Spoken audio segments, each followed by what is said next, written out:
अच्छे लड़के कभी अपने पेरेंट्स को अकेला नहीं छोड़ते। उम्र की आखिरी हिस्से में भी उनका सहारा बनते हैं।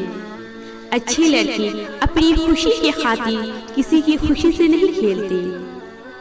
अच्छे लड़के अपनी निगाहों की हिफाजत करते हैं और बेहयाई वाली बातों से बचा करते हैं। अच्छे लड़के जिनसे मोहब्बत करते हैं उसे जमाने में रुसवा नहीं होने देते।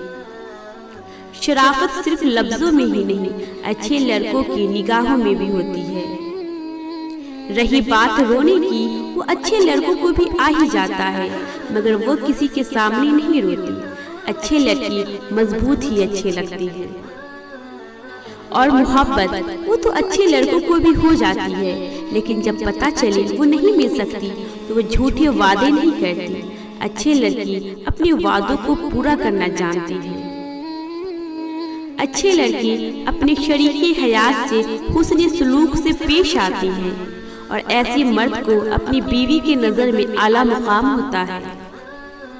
ये जो अच्छे लड़के होते हैं ना, इनका लहजा धीमा और किरदार ऊंचा होता है। अच्छे लड़के परेशानी में सिगरेट नहीं पीते, बल्कि बारगाहे इलाही में रब के आगे सजदे करते हैं। अच्छे लड़के थोड़े मगरूर ही अच्छे लगते हैं, जो हर लड़की के आगे पीछे नहीं जाते, जो दिल हथेली पर लिए नहीं फिरते, जिसकी नज़र में गुस्सा और आवाज़ में रूप होता है, जिसके दिल बस एक के लिए ही पिघले। अच्छे लड़के अपने शरीके हयात को समझते हैं, उसकी हिफाजत करती हैं, उससे मोहब्बत करती हैं, उसकी इज्जत करती हैं, और ये बातें लड़की को मुश्किल से मुश्किल हालात में भी जीने का हौसला देती है।